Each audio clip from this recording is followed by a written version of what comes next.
من النهارده هتعملوا بخار الفراخ في البيت بأسهل طريقة من الشيف السعودي أبو كادي. حلة على النار هتنزل بسنام الجمل، وبعد كده هتنزل بالزيت، وتنزل بالجزر المبشور، بعد كده هتنزل الزبيب. بالزبيب، وتنزل بالكمون، وبعد كده تقلب ده كله مع بعضه. أول ما تلاقي حبة الزبيب بدأت تنفش كده هتطلعها هي والجزر، وتنزل ببصلتين كبار متقطعين، تنزل بعد كده بعدين قرفة خشب، وتنزل بمعلقة كبيرة كمون. عندنا هنا بقى فلفل أخضر مع فلفل أحمر هننزل بيهم، وبعد كده بشوية كركم، وننزل بالبهارات المشكلة، وننزل بعلبة كاملة من معجون الطماطم. ريحه دمار.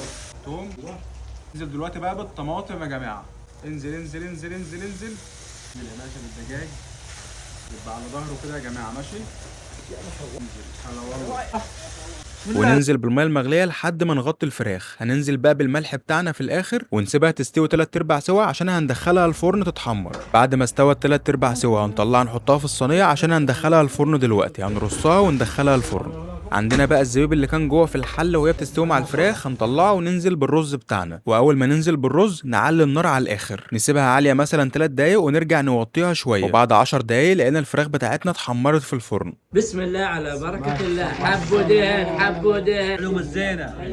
كبو بخاري زي ما قال الكتاب، الرز حبة بحبة كده وطعمه جميل، والفراخ طعمها حلو جدا. والفيديو برعاية ديوانية النغيمي على طريق الخرب. وبعد ما كنا وانبسطنا حلينا وكلنا فواكه وكلنا كريم كراميل، وكان طعمه خطير بجد.